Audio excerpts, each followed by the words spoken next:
Yagamba nti ssabo Sseruganda mukazi wo wuuyo yagwayo dda, yalwala n'akonziba. Tulina olumbe lw'omukazi Zerida ku kyalo. Mbu nno olw'okuba nga ye talina mwana tayagala kulaba bazaala.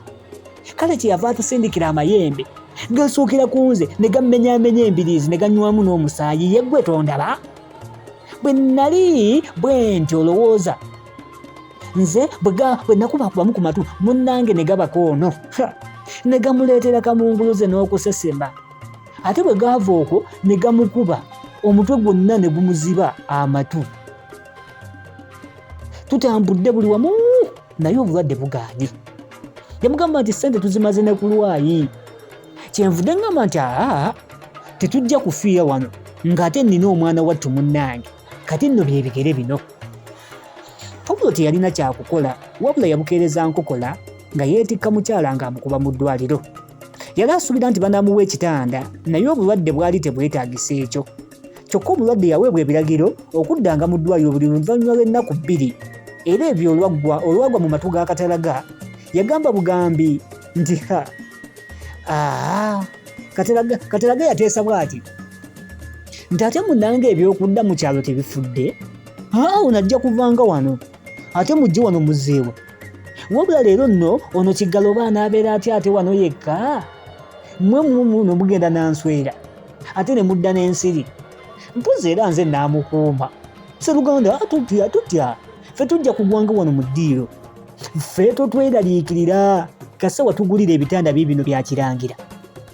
Wano Katalaga kwe kukubaakuba ku loddoli lw'entebe kwe yali atudde nga kwalaga. Pawulo yagezaako okupalapalanya nti nno mu nju za gavumenti abantu tebasula mu madiiro, nga Katalaga ye akombye kwerima era ng'ali ku kimu nti yadde gavumenti ye kaliisoliiso naye ani yalajjo ate okukwaza. Yagamba nti ffe tujjanga kuzuukukanga mu matuutuno nga tuzingako bikunta byaffe. Era ekyo bwe baakolanga ku nnaku ze baaddirangayokko mu ddwaliro. Naye ku ndala nga beebaka ne beegolola n'okwegolola. Oluusi Katalaga mpozi yawulirwanga ng'agamba muganda we nti empewo y'oku kibuga ng'efuuweeta emeketera ddala mu magomba, anti ndowooza evira ddala ku nnyanja wange mulabye nno nayo abakeera buli lunaku. Nze bwe mbeera eno nno enfuula nnamba lujega. Ate era Katalaga oluusi yasaasiranga Pawulo ne ssente. Gamba nga ku lw'omukaga Pawulo yagulwanga ebintu ebingi. Olwo bituuse awo nga Katalaga akungiriza nti wo Sseruganda weebale buswago nnyo. Ab'oku kibuga mulina ssente nno. Kale munnange singa si bugagga bino bisobola otya? Wabula ate waliwo olunaku lumu amajaani gaagenda ne gaggwaawo. Pawulo baali tebamubuulidde. Katalaga bwe yayagala okunywa ku kacaayi weewe essaawa ennyo oyo caayi, era ng'empisa ye bwe yali yagenda okukwata mu mukebe nga gulagula. Kale kye yakola kwe kwebaalabaalako yaddira mu majaani agaali mu kapapula. Mukyala we kye yava amukulisaayo nti kulikayo bw'ovudde wano ogenze kaduuka. Ko Katalaga nti ku kaduuka kutya? Nze nnyinimu ganunsebe masebe wali ku muliraano. Munnange olw'okuba ekyalo Kiwabinoga kyali kya kinyumu ate nga n'abantu bonna ba Luganda, abantu bangi abaavaayo ne bagenda ku kibuga okulaba ku Katalaga ne ku mulwadde, era nga bw'era empisa buli yajjanga nga tava mu nju nga talidde mu waakiri akamwanyi. Era emirundi mingi Pawulo yaddanga ne yeemanyanga. Emirundi egimu Pawulo yadde yamanyanga ebintu bye yalese eka ng'agenda ku mulimu, munnange teyamanyanga by'anaasangawo ng'azzeeyo. N'olwekyo bwe yabanga addayo ng'agula ebirala. Yali wa mukisa kubanga ebintu yabigulanga ku bbanja ng'asasula ku mwezi. Wabula olunaku lumu yatunda omwoyo ng'enkoko emira ensanafu n'anenya ku Katalaga. Yamugamba nti bannange ng'ebintu mubikozesa bubi, nange ssente siweesa mpeese. Naye baaba kino Katalaga teyakyagala, era yasitula oluyombo n'okugamba n'agamba nti obanga Pawulo yali ayagala kubagoba ababuulire. Yamugamba olowooza ffe tuli baana bato, sukaali tuyiwa muyiwe nandi ky'omunnyo oba kale tubitunda. Yabwa Sseruganda awo nno oyogedde bubi, Sseruganda oyogedde bubi. Katalaga waya zivuddeko n'agenda mu maaso n'okuyomba. Oli mutwe gwa mutula tusome obuwoomi bw'olulimi Oluganda. Mwebale nnyo mwebalire ddala okubeera ku YouTube yaffe Tuula Tusome, ate ne ku TikTok Tuula Tusome, ne Facebook Tuula Tusome. Nze muzzukulu wa Mugema, munnakyalo omu bw'ati akwata ssente empya n'enkadde, omwanjuzi era omutesiteesi owa pulogulaamu eno. Pawulo yalaba eby'okuyombagana taabisobole nga yeesirikira, wabula abagenyi bagenda mu maaso nga bugolo. Mu bagenyi abajja okulaba abalwadde mwe mwali ne Perusi kikazi ki. Perusi ono yali agambibwa okuba kizibwe wa Pawulo, era Pawulo bwe yamulaba nga azze okusula n'agezaako okwerwanako nga bajjukiza nti ye ne kizibwe we bali tebateekwa kusula mu nju emu. Bukatalaga nti ate obukwa obutali bwebolereze tebuzira.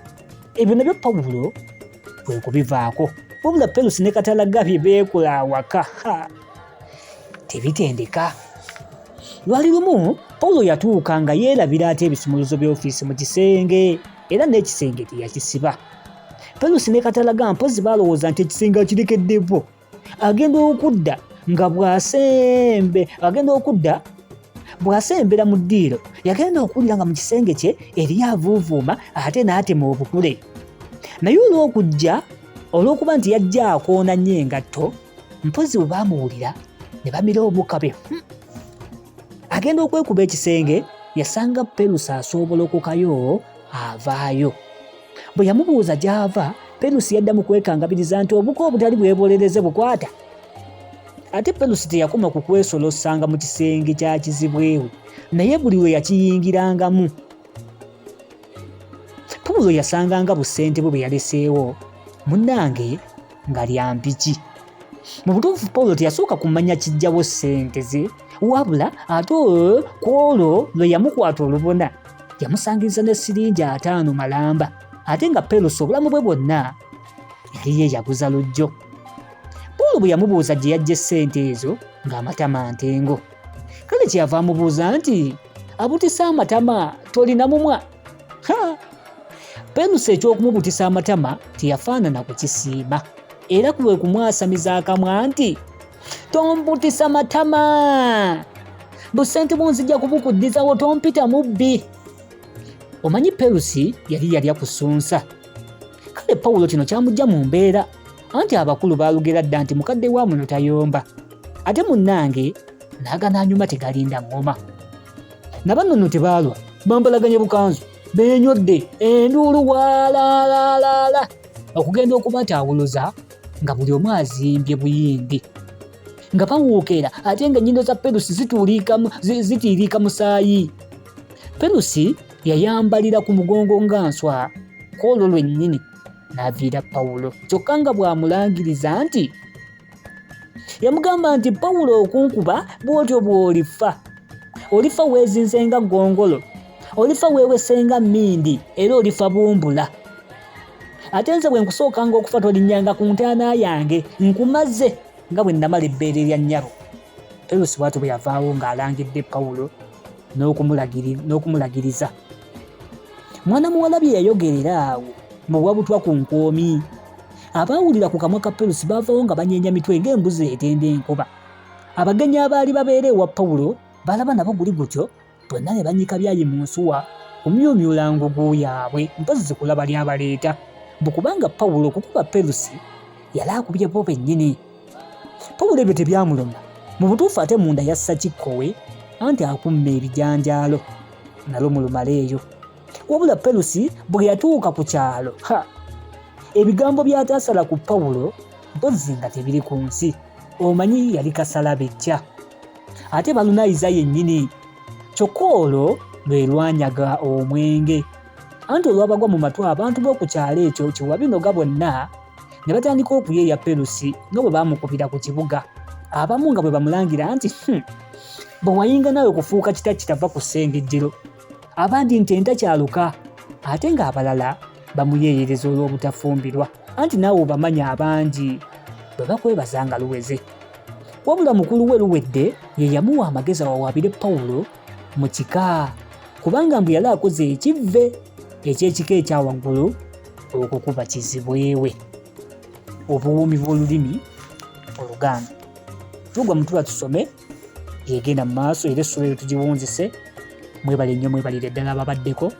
Nkoko Njeru ssuula ey'akatabo kano ey'omunaana. Tugenda ku ssuula ey'omwenda egamba nti Pawulo mu mbuga y'ekika, era nga tunaatera okuba nga tukamalayo essuula zetubulayo nti n'okusinga zetusomye. Muzzukulu wa Mugema, Nakyalo akwata ssente empya n'enkadde, omwanjuzi era omuteesiteesi. Puroguramu tuba tusome YouTube, TikTok ate ne Facebook, tubeerangawo nnyo okubaweereza. Mubeere bulungi, awangaale ayibeene.